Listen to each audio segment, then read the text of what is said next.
Roger Ebert. Good morning. You're on Good the air. morning, Mr. Fan. You're on the air, sir. Well, that's fantastic. So we didn't hear from you late last night, so I hope you stayed awake for the whole movie. I stayed awake for the whole movie. Okay. It didn't feel like a 3-hour movie. I feel a little, my voice, maybe I'm Is it a bit too closer. high? Or No, it's okay. here? This. There you go. Yeah, that's better. It didn't feel like a 3-hour movie. I would agree. It didn't feel like 3 hours. That's correct. It moved pretty fast, I think. So what did we think? First of all,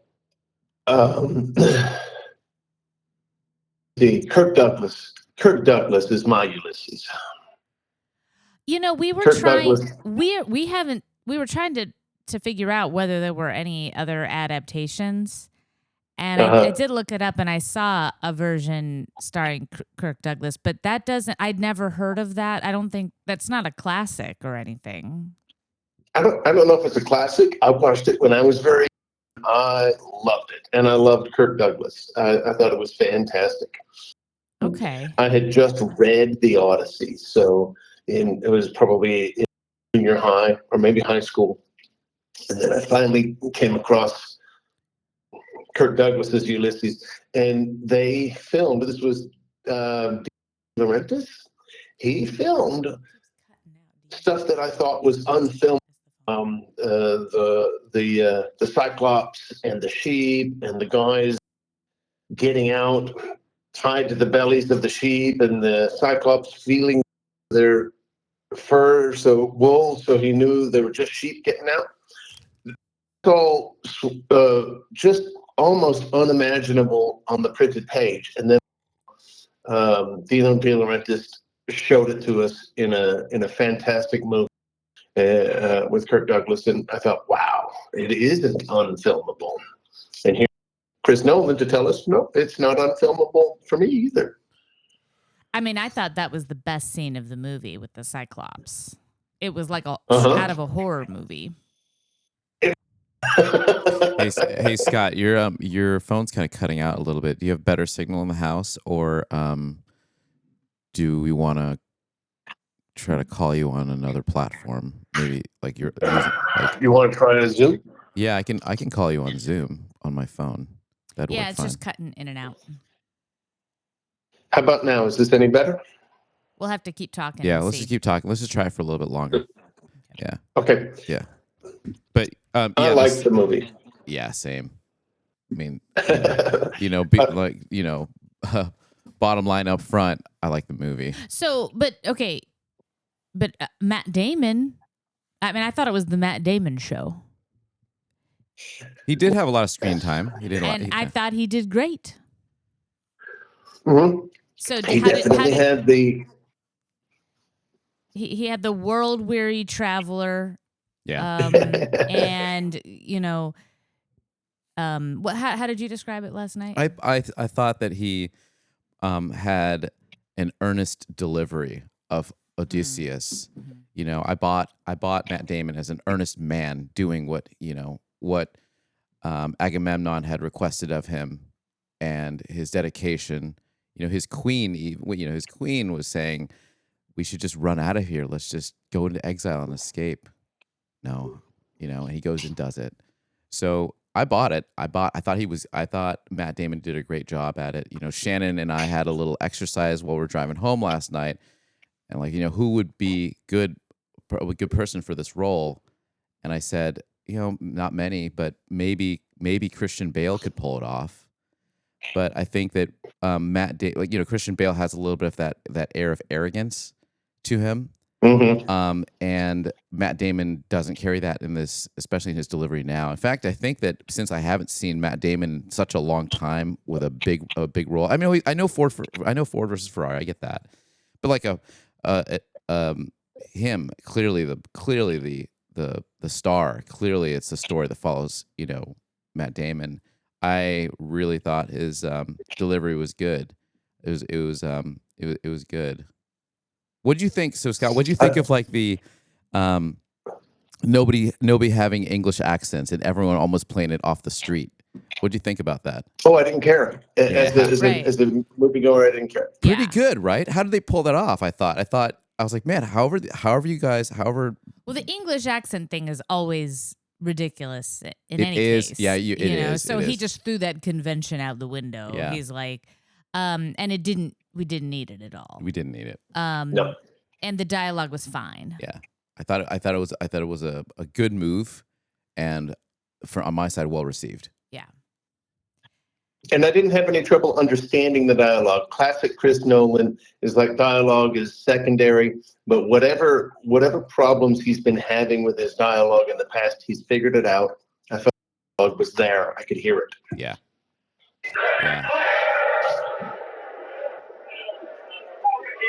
Where are you right now, Scott? Oh, I was just sorry. I hit on my computer and played the scene from the original Ulysses. Kirk Douglas firing an arrow through the 12 heads. Accents. Sorry. So here's one of my biggest takeaways. It wasn't woke after all. It wasn't woke at all. The online commentators were wrong. It was not woke. Mm-hmm. Yeah, They jumped the gun on that. They were just playing sides, just Trying to turn it into a culture trying to wars turn thing, into a but it culture was war not. thing. It's not a culture war thing at all. In fact, I was very satisfied with it just being about the movie and the story and people who were talented actors and actresses on film doing the thing. I felt like I felt like it was like the epitome of colorblind casting in that I think he just cast interesting people that he'd worked in some cases that he'd worked with before that are great on screen, regardless of their ethnicity or gender identity or whatever. And it doesn't matter. It's not stunt casting. It just is, let's get some interesting people on screen. And it doesn't matter because the whole thing is based on myth anyway. Right. It's not like this is really actually historical. This is historically and medically accurate. No. Yeah, I feel the same way. What Troy said to me really made a lot of sense. And this was a few weeks ago. He said, everybody has hated Christopher Nolan's casting choices for all his movies before they came out. So Christian Bale, everybody's like, that guy can't be Batman. Right. Heath Ledger, that guy can't be the Joker. And then who's this protagonist? Who heard of this guy? Yeah, we don't know. He has drawn hate for his casting decisions pre-release for a long time, and it's all been unjustified. And everybody comes away saying Christian Bale was his performance was stunning. That Heath Ledger transformed the Joker, and I think. Here as well, the casting choices were really good. I really appreciated the moment when we saw Agamemnon in his castle with Odysseus' son, and we see Helen of Troy there, the face that launched 1,000 ships. And this is after the war, and this is no longer the face that launched 1,000 ships. This is the face that destroyed a city-state. Right. And she turns and she looks and she's horribly scarred. Yeah. Yeah. And it's like, of course she is. How could she not go through that trauma and that battle and not be scarred? And a lot of the online haters, she's supposed to be so beautiful. You know what? Nolan placed her like a war veteran. Yeah. No, that's a good point. I think that's right. The other thing is, yes, Helen of Troy is the face that launched 1,000 ships. But the real, world-class beauty was Calypso. Nolan sneaks in his own Helen of Troy. Yeah. It's so meta in the movie. It's like, I'm sure everyone was in their seats going, whoa. So first of all, I think she's looks fantastic. She's aging great. She doesn't look weird. She doesn't look like she's had a bunch of plastic surgery. She's just aging naturally, and she's gorgeous. And I was like, I could see Lyndon getting lost for 7 years with Charlize Theron and being like, do I have a wife? Do I have kids? I have kids. I have kids. How long have I been here? Years. Give me that flower. Give me that. Just pass the flower over. Lyndon, come home. Oh man. Yeah, no, with I really liked how they did. We never saw Agamemnon's face. He was just Yeah, so to be clear, I think, Scott, you misspoke earlier. Right. The You're character talking he was in the scene with Helena Troy was Menelaus. Menelaus. Menelaus, yes. Yeah, which I love that actor. That's Joe Joe Bernthal. Yeah. He's so great. And he was playing Menelaus kind of like the Jersey boy. So good. Like, hey, I was in the Trojan War with your dad. Yeah. Here's what happened. Yeah, exactly. Hey, listen, your father's a great guy. Let's go hunting. Mm-hmm. Hey, my dumb wife here, she ran off on me, but my good brother, we went and picked her back up. You shut up, Helen. Anyways, come on, let's go hunting. Exactly. Makes me think of Kill Bill. I wouldn't have shot her in the head. I would have just cut her face. Yeah. And then but then the actual king, is that Agamemnon? Agamemnon. The actual Agamemnon. Yeah. Say what you said about you like the betrayal. I like the portrayal of Agamemnon because, he's mysterious.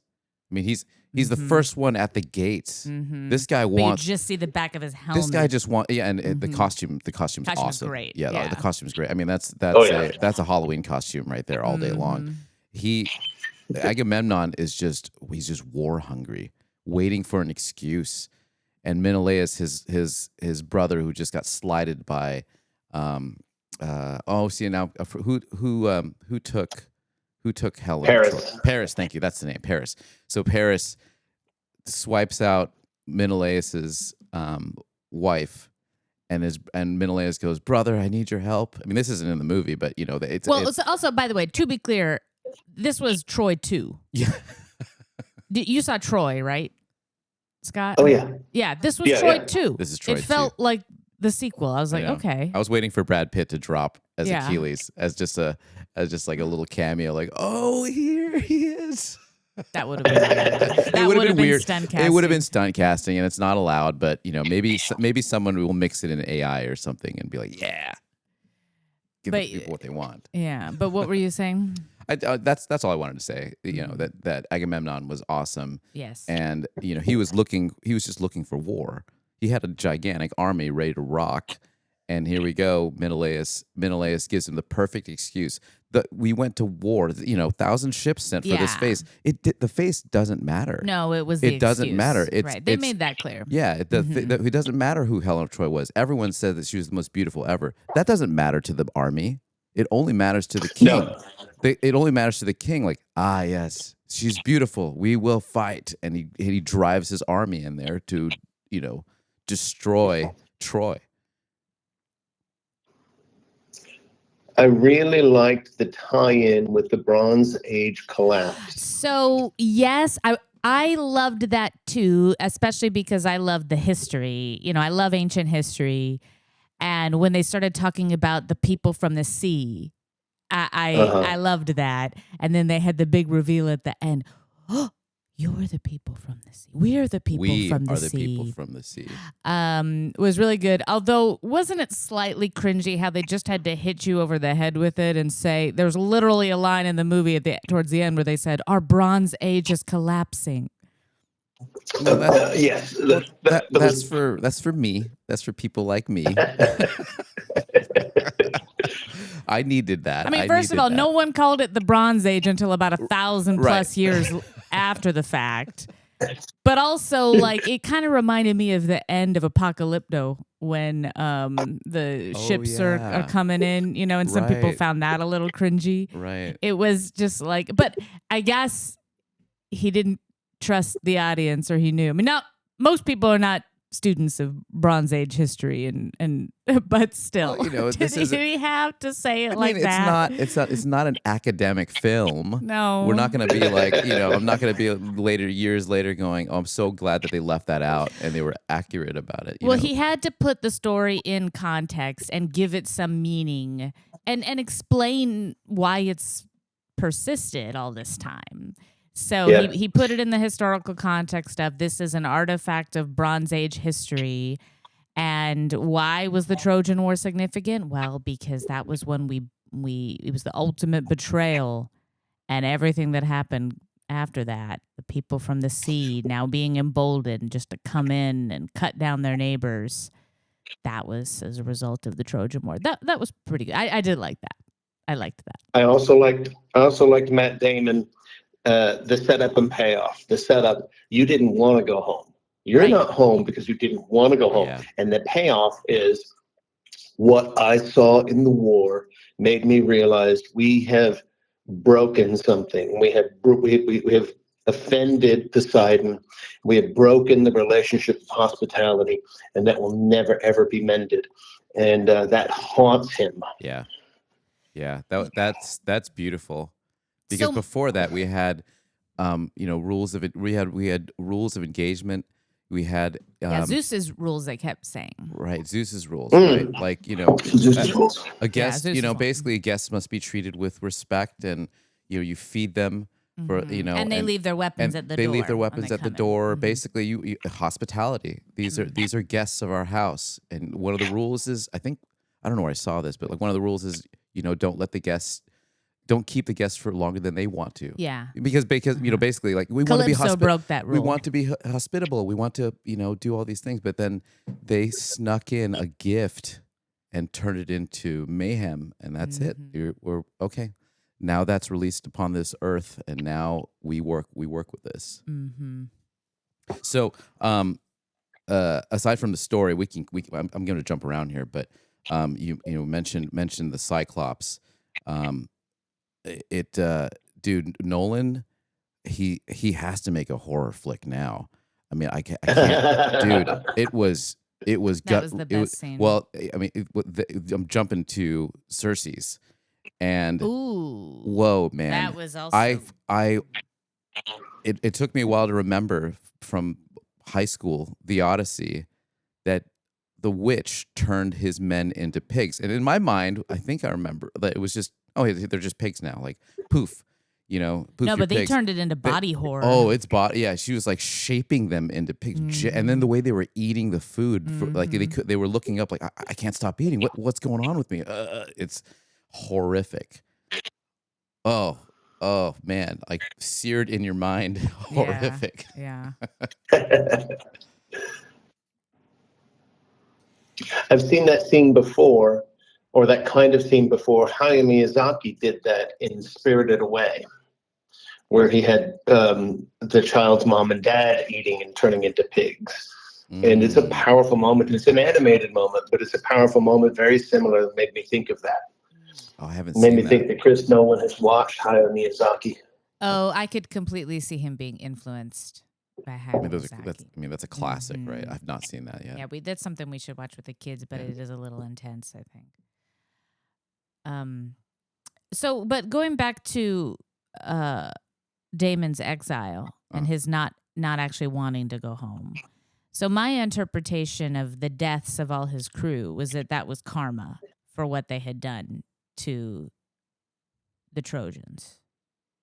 Trojans is who they beat, right? Right. That was pretty clear, right? Because they had they had Athena saying, "Why are you, basically saying, why are you feeling bad about this?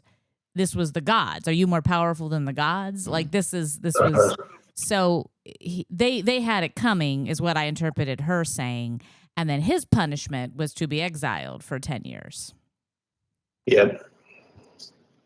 I thought that was really well illustrated. The setup and payoff again with they didn't use the term war crimes, but they could have. Right. This Bronze Age collapse. They could also say war crimes.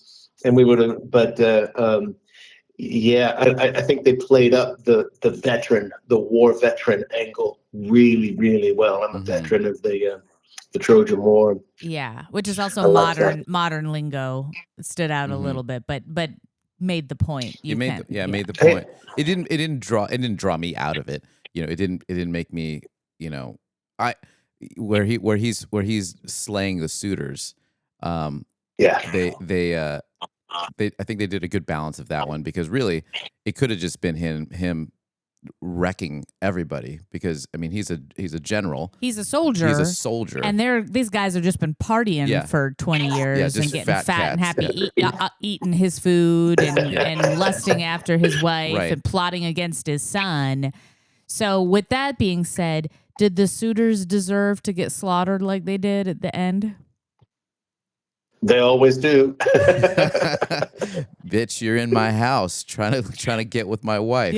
Yeah, I'm gonna slay you. I mean, I think Nolan gave them a little bit more than I would have ever expected from suitors. They threw weapons down at him. Those guys would not have known how to use weapons, man. They okay, sure, maybe everyone has to go through training, but this guy has, Odysseus has fought through Hades to make his way back home. And he's got 7 arrows in his chest. I still couldn't believe that the plan was lock me in a room with them, give me a bow and arrow, and I'm gonna single-handedly kill all of them. Well, now that you say it like that. But that's what that should also tell you. These suitors were nothing. They could even, just get the weapons out of there. Do as best as you can to keep the weapons out of there, because it'll just make it easier for me. But even if they had weapons, they wouldn't know what to do with it. Right. They'd be scared shitless. As soon as I cut one guy's head off, they're all going to start shaking and be on tilt. I got it. Right. Odysseus is just going to walk through them with his bare head. He's going to walk through them with just arrows, not even a bow. He's just going to stab them and poke them with He did do that a couple of times. So what did you think of Robert Pattinson as the bad guy? I thought it was great. It almost took me out of the movie, but I didn't mind it. I thought he was sufficiently villainous. Oh yeah. And he was playing against type really hard, and well, he's played a villain was a little before. Bit of a struggle. Did you see The King? No. You need to see The King. Oh, it's like the best movie on Netflix, and he plays a villain. He is good at playing the sniveling villain. Oh yeah. And he is not afraid to go. He's not vain. No, he goes full retard in that movie. It's good. I love it. Yeah, he was a good sniveling villain. I don't think he played it too vile in this flick. I think he played it. He had just a tiny bit of charm when he had the scene with Anne Hathaway. Mm-hmm. But then he was a total prick to Odysseus, so he deserved to die. Mm-hmm. They had to get us to hate him, so we cheered his death. He plotted to kill his son. What's his name? Telemachus. He plotted that. Yeah. He set out to do that to position for power. So he's going to get slayed. Yeah. So then you have. I liked the bow. The bow. I liked the bow. Yep. The setup. He's going hunting early in the movie. He plucks the bow of his bow. Yeah. And then fires, and it's like, why do you do that? Well, it's combat. And it's not combat. You're hunting the deer. Well, and then we see it again, and then we see it at the end of the movie. Yeah. He did it 3 times, and that's enough. Some directors hit you too hard with setup and payoff, but I thought that was really nice. Yeah. Yeah. So, then what about Elliot Page? I feel like Elliot Page ended up having a fairly small part. There was a lot of people who were just kind of in one or two key scenes, which is they're happy to do it because it's a Christopher Nolan movie. So, but I thought Elliot Page made an impact in the couple of scenes he was in, and I thought he can act. He's good. And it wasn't out of place. It wasn't stunt casting. It wasn't making a political statement. It was just casting somebody that he's worked with before that it's a good actor in a role that fit. Oh, I agree.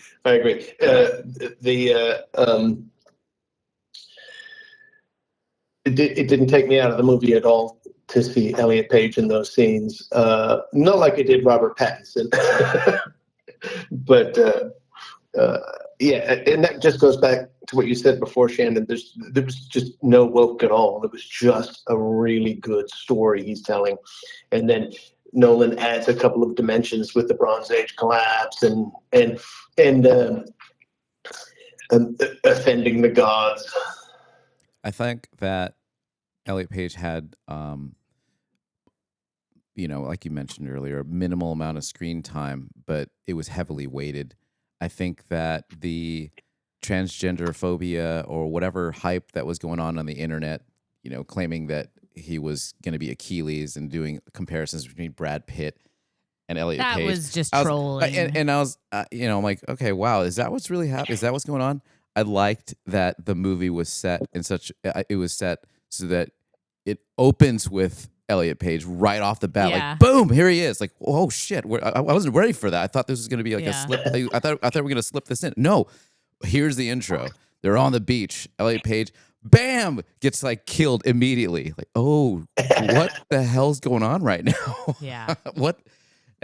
So it was it was almost like, hey, everything that you may have been worried about on the social media side or the politics of things, fuck that shit. This is a movie.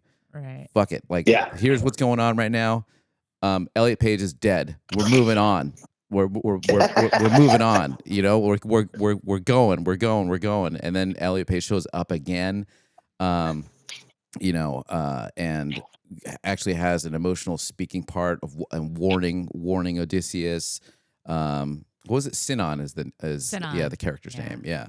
It also adds to Pattinson's character's name, which I can't remember.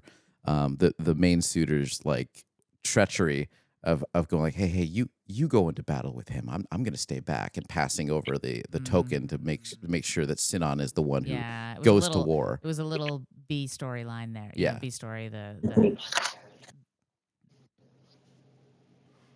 I especially liked Zendaya as Athena. I liked that she's the movie didn't tell us this is Athena. No. But the movie did tell us she's there, but she's not there. She's clearly a haunting of his, and actually within the context of the movie, it isn't Athena.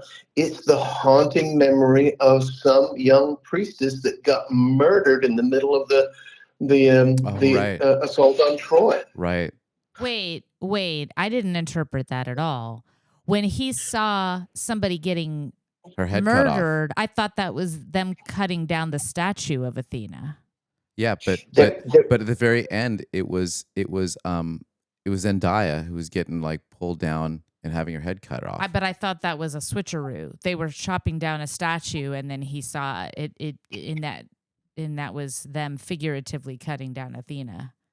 Oh no, I didn't see it that way at all. I saw it that this was a priestess in the temple of Athena, and she was attacked, and they put the sword to her neck, and then mercifully, Nolan gives us the statue being broken, but this little priestess girl got her head chopped off, and at least that's how I read it. Right, Yeah. I would need to see that scene again. Then Yeah. I didn't get that. But I do like that better if that's the actual interpretation, that it was just him being haunted by somebody he remembered seeing cut down.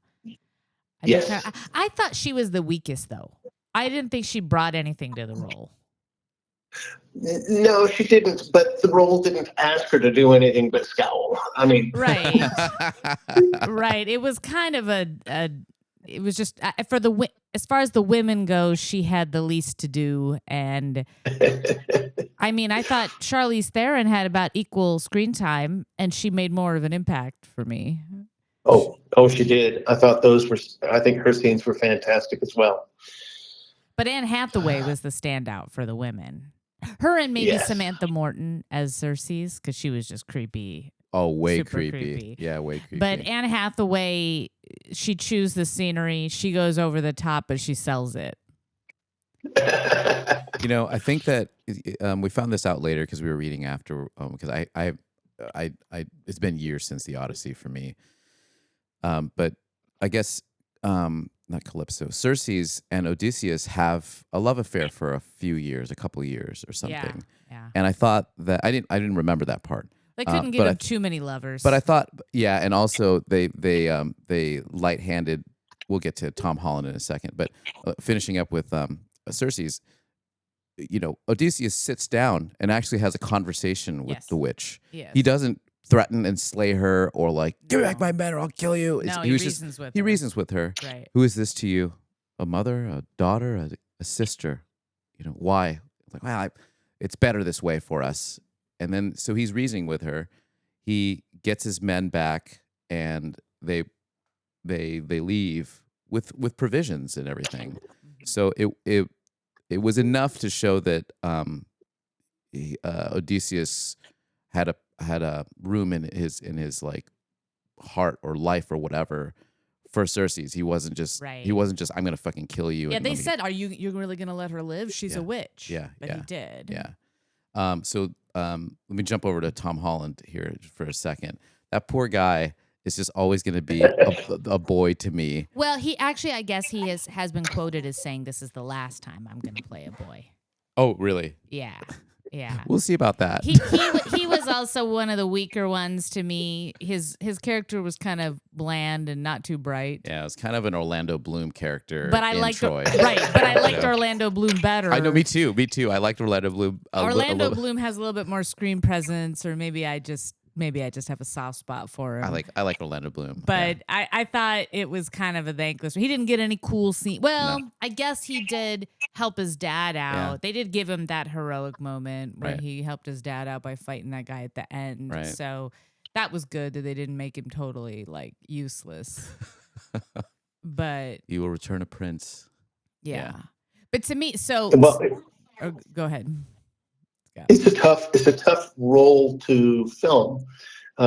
Poor Telemachus didn't have much to do in the story either. It's just a terrible role, just a terrible character. He's in a terrible spot, and in the story, and I don't know if I can say original story, but in Homer's Odyssey, he didn't have much to do. He's just the son. Lingering around. I'm going to go find Dad. So it's been a long time. I want to talk about Damon's portrayal of Odysseus because I thought this movie belonged to Matt Damon. And I thought he was great, as we said in the beginning.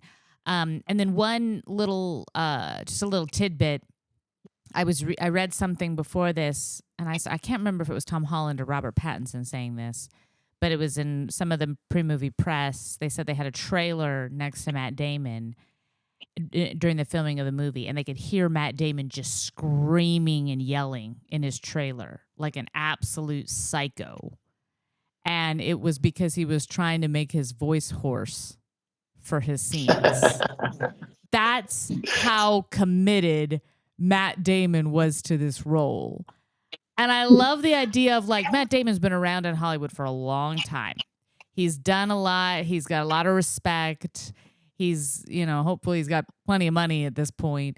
But he's getting up there, but he can still go full on committed to a role like this. Oh, I don't know. I've heard that story before, and it was told about Dustin Hoffman. That story's been around for a long time. Okay. But it's been Dustin Hoffman was playing an old man in A Little Big Man, and the story goes that he would spend time screaming in his trailer to get his voice hoarse to play the oldest man in the world. Gotcha. Okay. Well, maybe Matt Damon's heard that story, and so he decided to try the same technique. Yeah. Maybe it's just a Hollywood technique, a Hollywood at large. Get your voice get your voice raspy for getting on set. So it's I don't think I've ever read the Odyssey from cover to cover. I remember reading excerpts from it when I was in high school. So I don't I don't know or don't recall what the book Odysseus was like, but I just want to read. This is a comment from an online commentator about the difference between Homer's Odysseus and Nolan's Odysseus. So this commentator says Odysseus was in the movie was unrecognizable to anyone who's read some of the better translations of the Odyssey. This wasn't Damon's decision, it was Nolan's decision. Homer's Odysseus was brash, arrogant, needlessly violent, cunning to a fault, and full of guile. His defining characteristic was hubris. Nolan was having none of that, probably because he concluded that a character who was that testosterone-driven would not appeal to modern audiences and certainly would not appeal to Oscar voters. Instead, Nolan's Odysseus was full of self-doubt and guilt, an ancient sufferer of PTSD caused by his role in the Trojan War. Despite the adventures he encountered along the way, his journey home was one big therapy session.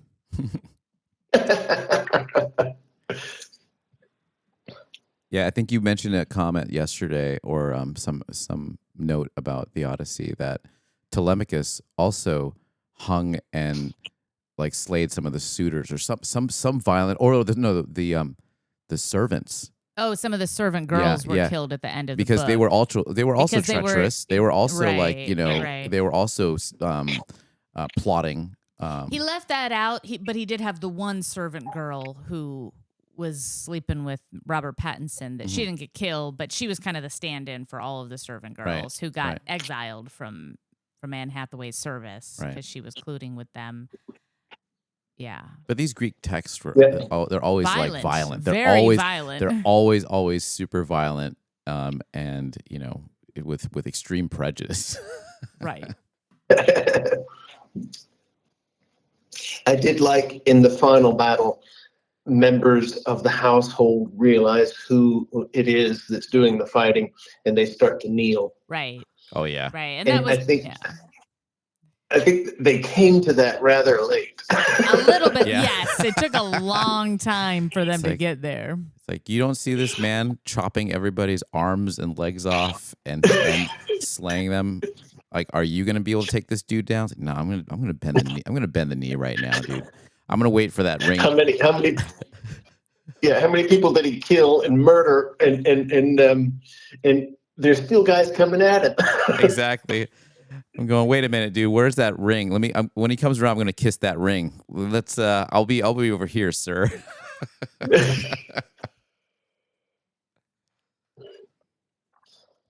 right, who haven't we talked about? Ooh. Haven't talked about John Leguizamo. Oh, John Leguizamo. John Leguizamo. No, Leguizamo, not Guizzi. He's not Italian. He's not Italian. Huh? Leguizamo. I keep wanting to say he was the soothsayer, but that's a different story. The pig farmer, right? The soothsayer is the one who keeps telling the truth and forecasts what's going to happen, but nobody listens to that person. I did like how somebody, when somebody was mocking him in the middle of the movie for his loyalty, and they said, "Does she even know your name?" Meaning Anne Hathaway. Yeah. Mm-hmm. But then they showed it towards the end when she was setting up the challenge. Yeah. She did know his name. Oh, I didn't catch that detail. Yes. Right. She walked up to him and said his name. Yeah. And he's the one who put the bow out. Yes. He's the one she handed it to him and said his name, so she did know who he was. Right. Yeah. Oh, I missed that. Yes. He was a loyal pig farmer. He was kind of like the dog. He was loyal he was like just the dog. Like the dog. He was just like the dog. Right. Yeah, and I'm just a sucker for the hero coming home, the wandering hero coming home, and all of those moments where he's undercover and he's. I'm a sucker for that kind of tension. I really, really like, and the whole. I knew Odysseus, the whole coming home undercover. I think Matt Damon pulled it off. I think that. Those scenes were very, very poignant. I liked them a lot. And he set it up in the beginning because there was a beggar that came to the feast in the beginning of the movie. So he established that a random beggar showing up was not out of place. Yeah. And that they were not kind to them. Right. Wait, so I can't remember the movie. Was there a beggar that was talking to Telemachus In that the told beginning. him your father is alive? Why did Telemachus decide to go find his dad? He didn't know. He didn't know. No was one. just He looking. was just. He wanted closure one way or the other. Okay. Because he thought if they had closure, he could. Okay, They so could I was just move on. misremembering something. Okay. No, because they were saying they couldn't believe anything anybody said. Yeah. People would come with stories. The people of the sea. Oh, I thought Damon was great when he was being tempted by the sirens. Oh yeah. he's like, Yeah. I'm gonna have my fun too, boys. You guys go and row. I want to hear these girls sing. Like nobody's ever heard it before. Exactly. I'm gonna be the one. I'm gonna be the one. You tie me up. Don't listen to anything I say. I like the the potion maker from Inception. The guy that guy, the Indian actor. Yeah, the Indian actor that came in there. He's got a very likable screen presence Mm-hmm. to me. You want to follow him, and I wanted him to live, even though I knew he wouldn't. Yeah, he was a good second in command. Lieutenant of Odysseus. Yeah, like by his side. He's kind of a he. I think that guy. He's just kind of a journeyman actor. He's not one. We don't even know his name. I'm trying to figure out his name now. He's just old, reliable. Let's see. What but the siren song, I like it that we didn't hear the song either. I like how he just, and then the description of the song, this, I don't know, an itch that you find is under your skin and you can't scratch it. And the way he described it, I'd like to hear his description of that again. Of all of your pains and things that all of your regrets that you will never live again, or whatever the description was. Really awesome. Really awesome. There he is. Himesh Patel. Yeah, Himesh Patel. Okay, so did you realize that Travis Scott was the bard? He was the one that was like singing the song. He was an opening act where he's like rattling the staff. And he was giving that. Yeah, I thought. Yeah, they should have an actual a singer or musician playing the bard. That was right. Right. Yeah, that was a good choice. Good. Oh, he was in Yesterday. Yeah, he was the lead in Yesterday, and he was in Tenet too. I like the guy. I like him a lot. He's kind of Himesh. He's kind of one of my celebrity crushes. I'm kind of about him. Yeah. The costumes were great. As like Shannon's kind of browsing through some of these pictures here. You can see what I'm doing. Yeah, I have the screen. I've doubled on the screen here. Uh-oh. No, you haven't been doing anything bad. Yeah. Sorry. No, the costumes and sets. It was a big epic journey tale. Dude, when we saw it, I don't know how your sound system was out there. We didn't watch the 70 millimeter version. That's Bryce was saying like, "Oh, you guys gonna see it in 70?" And I was like, "Oh man, I kind of want to." But that one was already all filled up this morning. Yeah, that's the thing to see. But and I saw some comparison footage, like not footage, but like screen format. The 70 covers a lot more. So where you have cropped in and close up shots, still cinematically impressive. The 70 millimeter gives you an even wider, larger view, which is really good. But the sound, Scott, that we had was the subwoofers were rumbling the seats, so it was immersive. It was awesome. I'm like, I am all about sound, and the theater really did it up right for us. I can't believe you saw it, man. That's awesome. That's awesome. You weren't planning on seeing it. Well, there was no one here to go to, and I was inspired by you, Shannon. You're like, oh, you can totally go by yourself. Yeah, I've gone to movies by myself. I didn't even know you were doing that, even when you were texting us. Shannon was the one who pointed that out because we were still finishing up dinner, and then you said something like 10 minutes in, it's awesome, or something, or you said like Digger. Oh, we can talk about that too. You're like this movie, blah blah blah, Digger, and And I was like, oh, yeah, it's preview. And I didn't even catch that. And then Shannon went, he's there. He's watching it right now. No, I was like, no, he said he was watching. He said you invited him to watch it in spirit. And he's like, no, Scott's actually watching it right now. I was like, this is gonna, I was like, oh, this is going to be good. This is going to be good. Oh, man. Who was the Asian guy that was on the boat that was one of the Trojans? That actor, too, I've seen him before and stuff. I don't know. I'm not sure who that was. Try to figure out who that was. I don't even know if he had any lines, but he was the guy who jumped overboard. He pulled the wax sirens. out of his ear and jumped. You know. Yeah. He captured the epic. I feel like the vibe was right. Yeah. You know. Now, were there any memorable quotes? I don't know that there were. I don't know. Yeah. Yeah. There were a couple of times I was tempted to take out my phone and text you some of the great lines I heard, but now I don't remember them. Well, the one I remembered, I don't know if I would call it a great line, but it was memorable in context, was when they were with the Cyclops and they realized the Cyclops could talk. And one of his lieutenants turns to him and says, "Should we try to reason with him?" And Damon says, "I think we're past it." That's exactly the line I was going to text you. Yeah. I think we're past that. But I mean, Nolan isn't really known for like his quips or quotes, his dialogue. He's not a dialogue heavy. This is not like the Odyssey written by Aaron Sorkin. If it was Aaron Sorkin, we'd get some good dialogue. Can you click on Agamemnon's character real quick? I want to see that guy's face. Yeah, that's Benny Safdie. That's the one of the directors or creators of Oh wow. He I don't know why he cast Benny Safdie. Benny Safdie's another producer, writer. Yeah. He's part of the Safdie brothers, Uncut Gems. He was in Oppenheimer. Huh. Weird. Interesting. I don't know how that happened. But Yeah, he didn't really need an actor. Yeah, you just needed a mysterious, master commander king to walk through and just be, Maybe he wanted a Jewish guy on screen. He truly did want diversity. We need him with a Jewfro up in here and pop him off with a Jewfro. Yeah, I got an Asian guy, Indian guy, Jewish guy, black guy. Yep.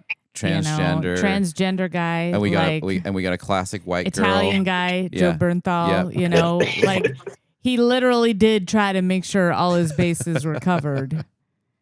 John Leguizamo. Latino guy. Yep, exactly. Did he miss anybody? I don't think so. He had Indian. Yeah. I think So maybe he just needed a Jewish guy to round it out. Yeah, it's like he's like, hey, we need a Jewish dude in here, please. And Robert Pattinson is he British? He looks British, right? I never know. Yeah. Look at his face. It's like.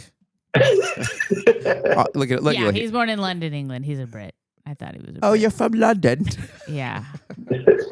Look at him. I know. Look at his face. Does he look British? Yeah. And then Dr. Dre was in there. Yeah, Dr. Cool. Dre from the guy who played Dr. Dre. Yeah, something in Compton, right? Straight out of Compton. The guy who played that. He was also in another movie that I really liked, but I can't remember the movie now. I'm still trying to find the Asian guy here. Uncredited. Well, because I don't remember he had a character name.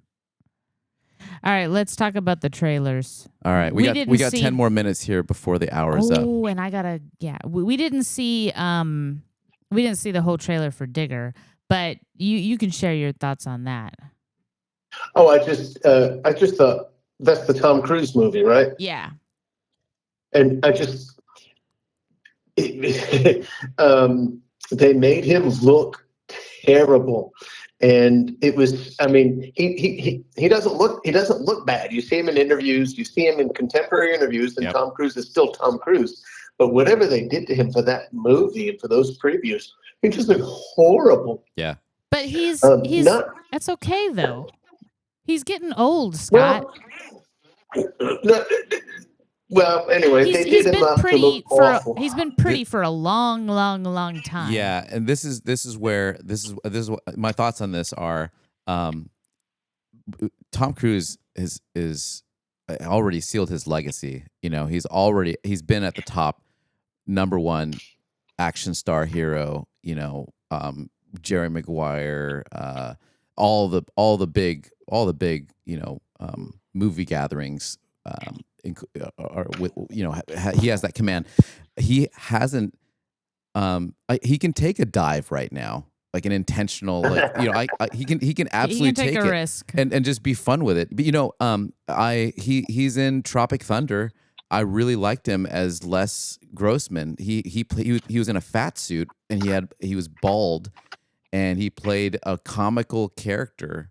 I've never seen him in another role like that, and I love that role. So to watch him do this kind of weird, kind of, you know, it's an oil movie, right? I'm not sure what it is. It seems like it could get political. It seems like it could get weird. It seems it's weird and funky. What's his name is in it? Goodman. And you're right, Scott.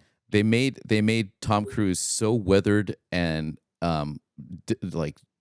disgusting looking that when they did when the trailer flashed between John Goodman and Tom Cruise, I was like, these are kind of the same dude. Like they're just like old men flashing around. You know, he's just jumping around, dancing with I don't know. I'm gonna watch that movie for sure. I'm gonna watch. Oh, that you movie. Lyndon loves Tom Cruise. I love Tom Cruise. I'll Lyndon let him will see him in I'll let him anything. get away with whatever. You know. Matt Damon is such a stud. Did you know that so here's one thing I love about Matt Damon is that he's been married to the same woman who's a non-celebrity for a long time, like 20 plus years. He's a solid family man. He's not like Ben Affleck. You know, he's a solid family. He married a regular person and he has 4 daughters. And now they're grown and they're all gorgeous. Doesn't he look like a fucking stud Yeah, there? I know. He hasn't. I mean, did you see him with his shirt off in the Odyssey? Were you looking? No, I wasn't. He's shredded as hell, dude. The guy's like, he's stacked. I'm going, dude, man, what is that Hollywood diet, man? That guy is like, he's like thick. Everybody's getting skinny. Yeah, nowadays. but he's like, he looks fit. Oh my God, Charlize Theron. She's gorge. She's gorgeous. I want to look like it's half as good as Charlize Theron. Also, on wrapping it up on the trailers, you said other mommy. Oh God, I will not see that. That looked awful. You know the boys. Yeah, you said. What did you say about that, Scott? You texted somebody's worst nightmare. Somebody's worst nightmare. Yeah, no, I'm not. That will not watch that. That's a fever nightmare. That's a fever nightmare. And you know the boys are always asking me to go watch The Backrooms or some horror thing because they like horror. I'm going, you want to see Jessica Chastain as a weird, demonic, you know, twin mother, you know, thing? There we go. The other mommy. No. I thought it was scary too. I'm not a horror movie fan. If Chris Nolan does a horror movie next, I'll go see that. Right. But horror movies are for like kids. Our kids. They're like, for kids. They haven't seen true like horror. Scared. Yeah, right. But they've seen kind of some lighter horror stuff, and they love it. Right, because it's shocking. It's flashy. You get scared. You're a kid. You like to be scared. Yeah. Not adults. All right, so wrapping it up, how many stars do you give the movie, Scott? Oh, I would give it 4. I'd give it 4 out of 4. Whoa. I would say, as the late great Roger Ebert, even if you don't like this kind of movie, you should see this movie. It's very good. I think that unless, of course, you're carrying all the baggage into it, and I hold the baggage very lightly. I enjoyed the movie. I'm a fan, but I think that Chris Nolan made it a little bigger and a little broader, and I'll give it some context that you wouldn't normally get. I would give it 4 stars. Even if you don't like this kind of movie, you should see this movie. Wow. That's awesome. Wow. That's awesome. I would give it 3 stars. Really? Okay. To me, it's not a 4-star sword and sandals movie, because I'm with you on the Roger Ebert would say you need to judge it based on what it's trying to do, like within its genre, like not necessarily. So to me, this is a sword and sandals epic, and for me, 4-star movie example of sword and sandals is Gladiator. Yeah. Probably 3.5 star would be Kingdom of Heaven. I like both those movies better than this one. This is okay. Yeah, this is not up there with Gladiator for me. I'll give it 3 stars. I go 3.5 because that's right between the two of you. No, I give it 3.5. I give it 3.5 because 4. I agree with Shannon. Gladiator is 4. What separates Gladiator from Odyssey? Maybe I don't know. I think okay. I'll separate it this way. From last night's experience, I go 4. What will knock it down for me is over time. I don't know if this will be a rewatchable movie for me. I don't think I'll with Gladiator. I've watched it so many times. I'm just trying to wait until the next time I can watch it again. Yes. I'm trying to stretch it out so the next time I watch Gladiator, it'll feel fresh. Also, I love Robert Pattinson. Don't get me wrong, but his villain doesn't compare to Joaquin Phoenix. And if I'm comparing him to Joaquin Phoenix and Gladiator, Joaquin Phoenix was a superior villain. Oh, absolutely. In pretty much. Oh, sure. Yeah, all day. Yeah, all that. No argument there. All day. Like I put Damon toe to toe with Russell Crowe, but not Pattinson with Joaquin. Joaquin made one of the most memorable villains of all time. Yeah. So it wasn't a hero villain movie.